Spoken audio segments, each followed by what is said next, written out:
Hello, World Wide Web. I'm Dr. Shado, the internet personality with the best hair.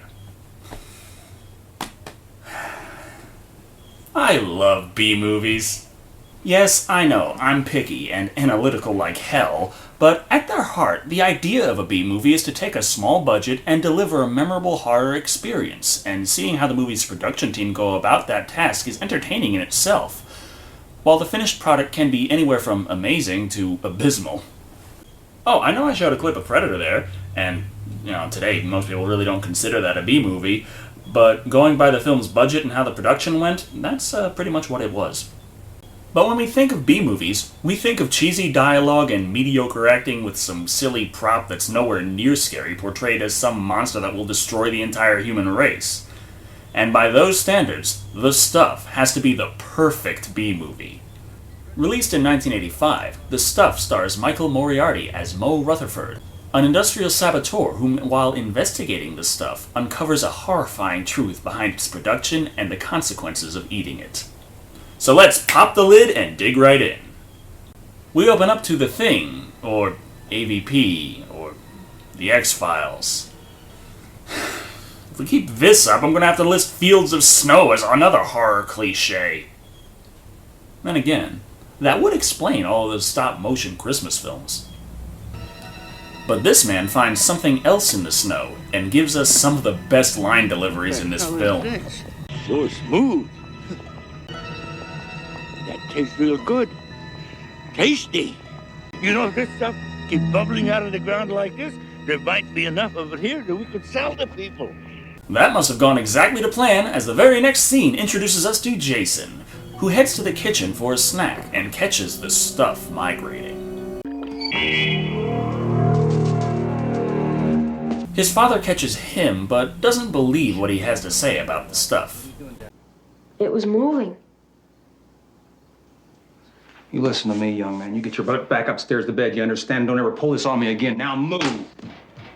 Good thing it's still 1985. In 2012 terms, that's child abuse. But it looks like the stuff has been doing exceedingly well in the 4 minutes this movie has been playing, as Van Helsing expresses concern that he and his ice cream exec buddies won't be able to compete with this stuff unless they can find out what it's made of and copy the formula. What? You don't have to go through all that trouble, just look at history. I mean, hot dog sausages were doing well compared to other things, so the other guys said it was made of people, their sales dropped. Hamburger sales were picking up, their competitors said it was made of people, their sales drop.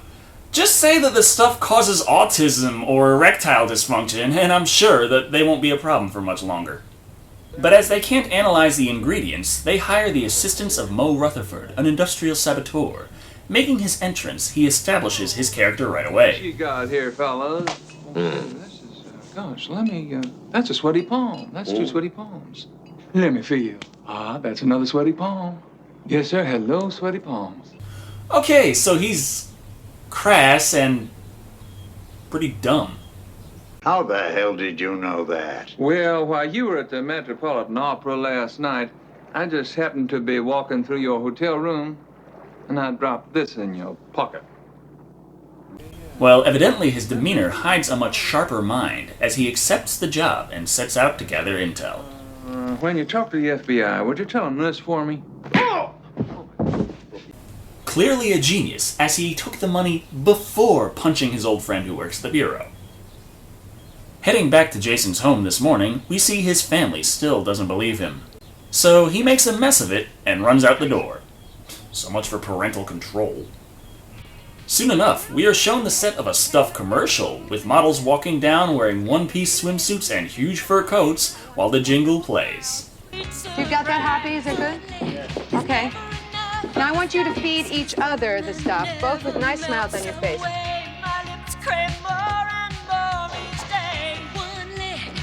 Pearl. Okay, I can think of at least 6 things very peculiar going on here. But Mo shows up and interrupts the filming to have a chat with the advertising director, Nicole Kendall, played by Andrea Markovicki. He lets on that he's an oil tycoon interested in buying her advertising agency because of her success promoting the stuff. So, next time there's a big oil spill or polluted groundwater or plight of acid rain, don't worry about cleaning it or anything. Just hire the ad agency from M&M Mars to fix it. My shell is brown. It just looks like my milk chocolate is showing. Only a fool would think I'd actually show up naked. Works every time. So it's that kind of party. Hit it! I'm sexy. No. I've had enough of that song. But then, we see a grocery store where Jason is walking around unattended. Seeing that most people are enjoying the stuff, he takes matters into his own hands. He even gets his hands on a rake and starts tearing the displays up throughout the store.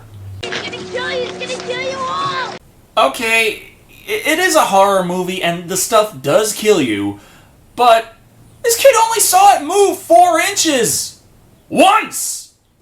Isn't this kind of a big thing to go on a rampage based off so little information?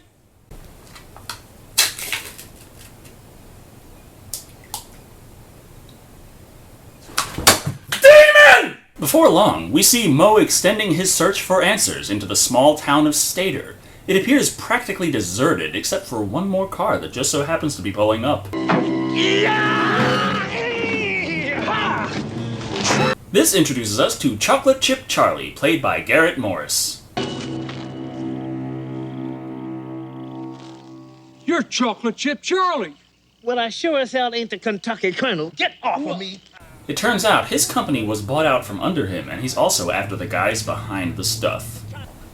Oh, and I should mention, Larry Cohen, the writer and director, didn't actually want Garrett for this role. It's just, he was, kind of popular at the time, and the studio didn't like his first choice. Larry wanted a more lesser-known guy to play it who he thought was a real up-and-comer. What does he know, though? It was some nobody named Arsenio Hall. Despite this, I really like Garrett's character. Mo and Charlie have great chemistry on screen together. They hid out from me, man. They just disappeared because they knew I'd kill them. And then they left this place here as a forwarding address. A forwarding address? Yeah. Well, that's a post office. The two of them investigate the post office, trying to get to the bottom of the mystery. Well, to these people, the addresses they left behind, but I don't see that any interest to you. Well, come on, did you really think you could just grab it out from under him? Midland, Georgia, Midland, Georgia, Midland, Georgia. A whole lot of folks have relocated to Midland, Georgia, man. Well, I guess if at first you don't succeed. They ask the postman a few questions, but he begins to behave oddly. Guess I should be more specific.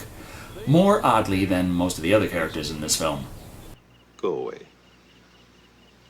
Leave us alone. What do you mean, us, man? We're talking to you. As he is behaving strangely, they feel they should bring him with. The man is not in proper operating order. Absolutely. I'd like to take him someplace and get him x-ray. Yeah, but what if he didn't want to come along with us? However, while he's in the back, the stuff decides it's getting out while the getting's good. Being 1985, these effects aren't incredibly impressive, but I have to admit they are done pretty well with believable miniatures and good editing. Finding the attendant in the shape he's in, the two of them immediately head out in pursuit of, or they wait until nightfall to head out in pursuit of the stuff. Before long, they are found by a small group of stuffies. And for all intent and purposes, these exist as sort of stuff-fueled zombies, in a manner of speaking. We're given a short action sequence that is honestly more humorous than exciting. Escaping into the boat, they can't quite get it to move, but fortunately a stuffy helps push it along. This brings us to a diner where Mo and Charlie split up.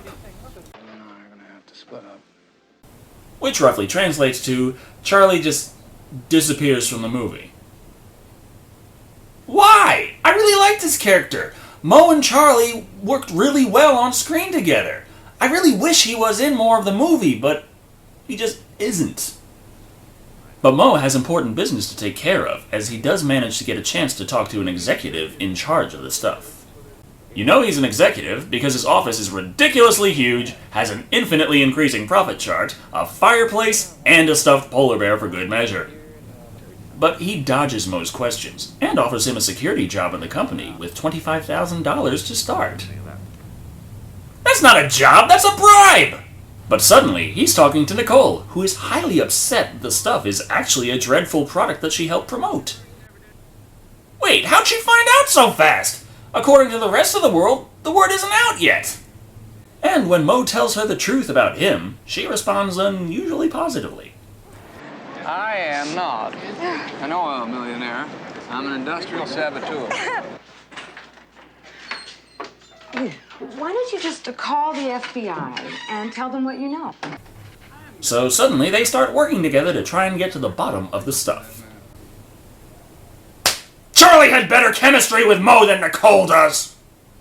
But he quickly learns about Jason from a newspaper and heads out to meet up with him. Jason, in the meantime, is witnessing his family being taken over by the stuff. But that was moving. All microorganisms move, Jason. I mean, if you could see them with the naked eye. Yeah. I mean, under a microscope, you can see them move, so what's the difference? They're good for us, Jason. They kill the bad things inside us. And they forcibly prevent his escape to make sure he starts eating the stuff as well. Are we asking you for so much? It would be a hell of a lot easier if you just force feed it to him. Just saying.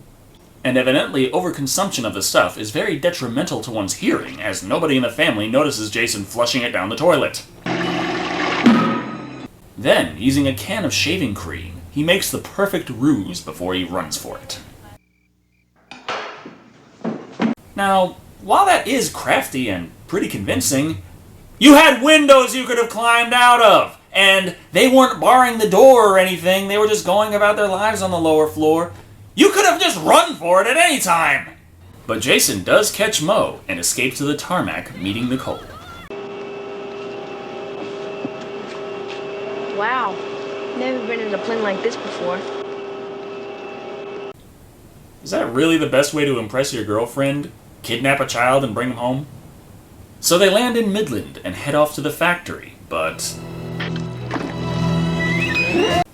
What the fuck? The postman? How the hell did he get the...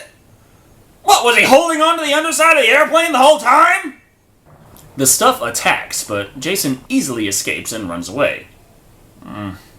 Starting to feel a lot less threatened by this monster.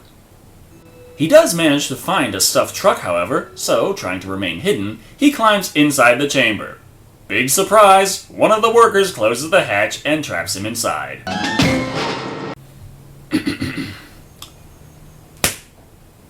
Investigating the factory, Mo and Nicole don't find anything out about the ingredients, but the workers tell them they got hotel arrangements for them, and they can continue their tour tomorrow.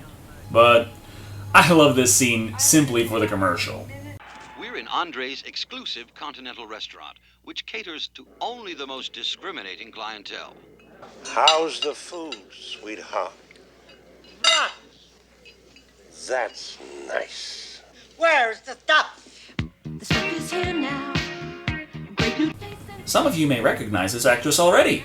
For those of you who don't, here's a reminder. Yes, manager. Where's the beef? Never enough of the stuff. The stuff, the taste that makes you hungry for more. But lo and behold, their pleasant stay is interrupted by...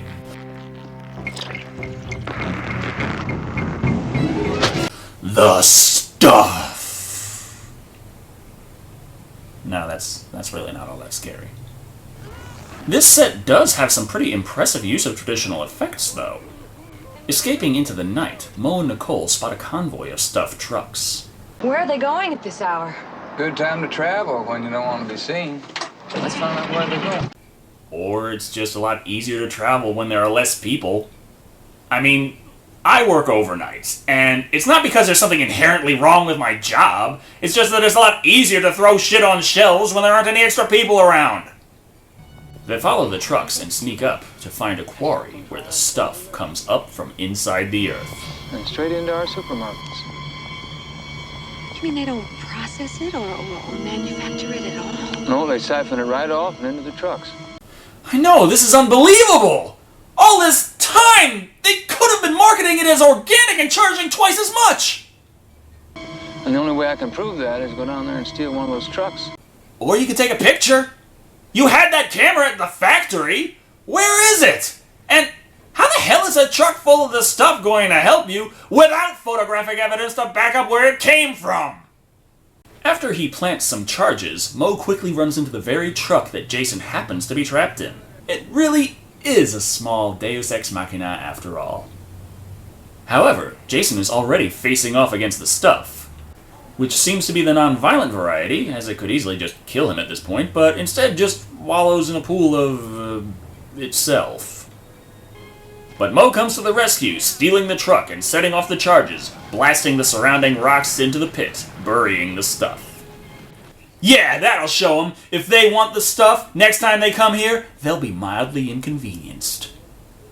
But Nicole makes it back to the pickup, where... Oh, the fucking postman again! Through rain or snow or sleet, he will rush into every scene to try and kill the characters. Thank God Mo shows up in the nick of time to finally kill him off. Then, rescuing Jason from the suddenly much more violent stuff, they escape the area. Completely forgetting his plan to use the truck as proof, Mo instead drives it to meet up with Plan B, Colonel Spears. Depicted as the somewhat paranoid super patriot, Mo has no difficulty convincing him to help them defeat the evil, mind-controlling dessert product. Sons of bitches. Really thought that would take a whole lot more convincing. So the new plan is underway, and one of Spears' men uses a stolen truck to convince a stuff factory worker to open the gates. However... Hey, it's all settled.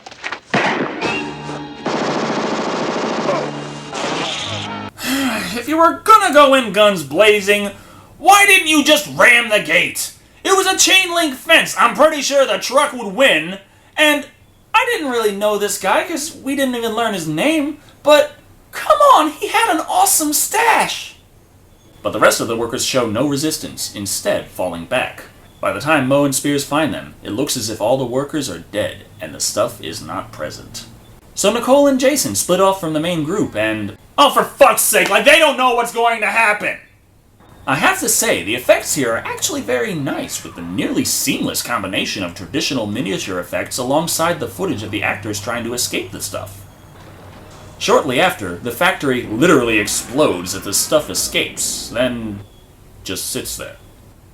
What the fuck? Is this monster supposed to be bipolar?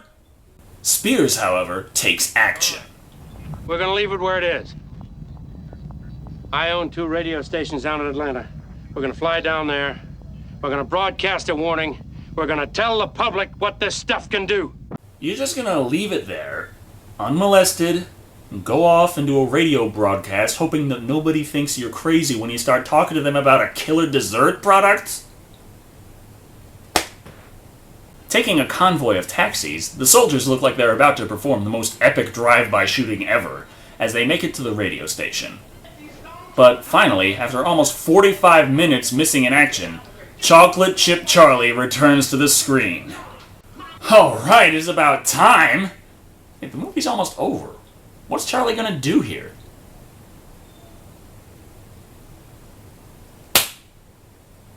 On the plus side, these are some of the best effects in the movie. Of course, they're also followed up by some of the worst effects in the movie.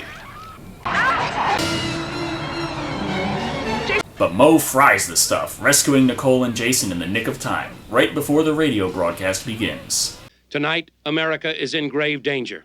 We are under alien attack by a substance which represents itself as a popular dessert known as the stuff. If the stuff is in your house, do not eat it. Repeat, I mark you, do not eat it. If you are a merchant and have it on your shelves, do not sell it. If you happen to have a distributorship and you distribute this material, close your doors, make no more sales. Okay, so Colonel Spears has a following, I get that. But the general population still views him as an extremist, and the stuff controls people's minds. I really don't think that telling them it's bad over the radio is going to change that.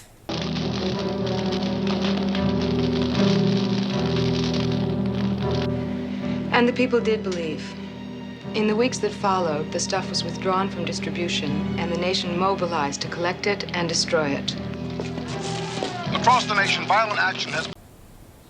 What the fuck? Do they all act like Jason and jump to conclusions based on ridiculously limited information? Fucking A. I wonder if real people behave like this. You know what? I'm gonna go find out.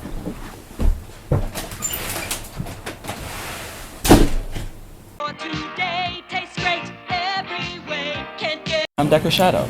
Decker Shado? Yes, I'm Decker Shado. Well, hello, Decker. I'm Sheila. Good to meet you.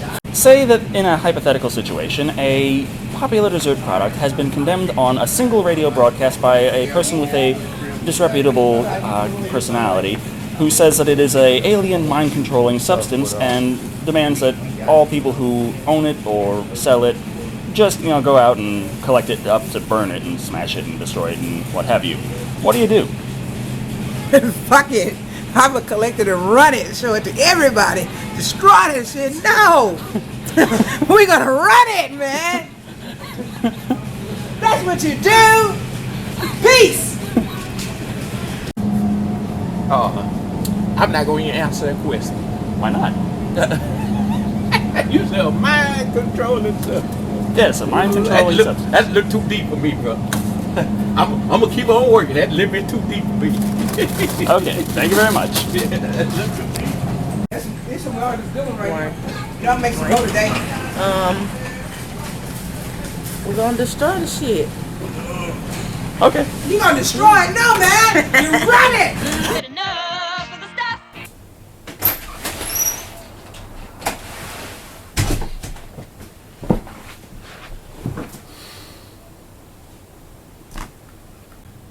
But as our story comes to a close, we get an ending that I can believe is a bit more feasible, as some shady characters come together to deal the stuff. I know it looks silly to have a dessert depicted in the same manner as cocaine, but honestly, if Dr. Pepper ever got outlawed, I'd be out there in an alley wearing a trench coat. So that was the stuff, and after that, I'm rather interested in tracking down Larry Cohen's IMDb page and seeing what else he's worked on. Because I really enjoyed this movie. It's set up like your general horror flick, and going by the various trailers I've seen, including the one on this DVD, it was advertised as a horror film. But the way a lot of the dialogue and performances go, I'd honestly consider this to be a horror comedy. And that's not necessarily a bad thing. If you love B-movies for light-hearted horror with silly scenarios you can simply have a good time with, this movie is absolutely perfect. The premise is simple, and the morals are pretty obvious when they come up, but the pacing is very quick and never sticks on one scene for very long. The acting ranges from honestly good to laughably bad, but I can't help but feel that the bad acting might actually have been intentional, and on a movie like this, it helps the feel in a way. The horror of it is honestly pretty lacking though. While some of the effects are really well done, white goop isn't all that scary. And the stuff is a pretty inconsistent monster in its base form.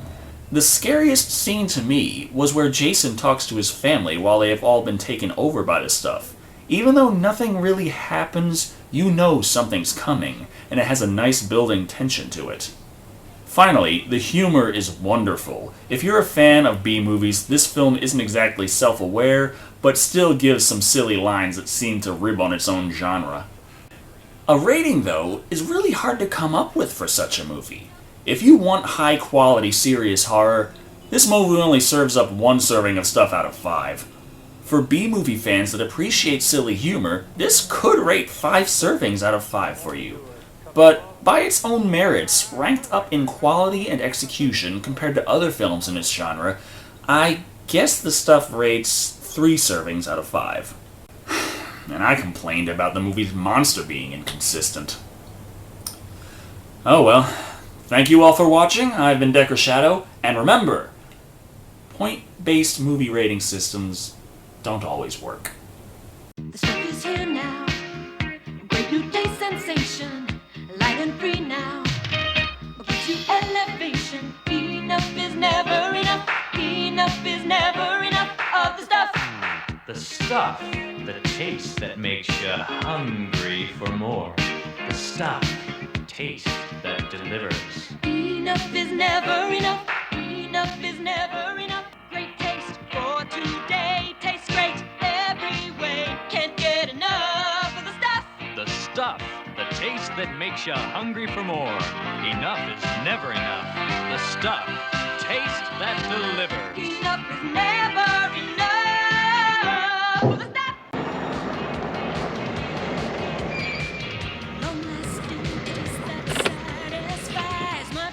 Exciting, sweet surprise. One lick is never enough of the stuff. After this mission, you can reward me in a suitable fashion. Oh, Colonel, I think you're moving in on my lady. Well, I wouldn't worry about that, son. You'll probably be a casualty.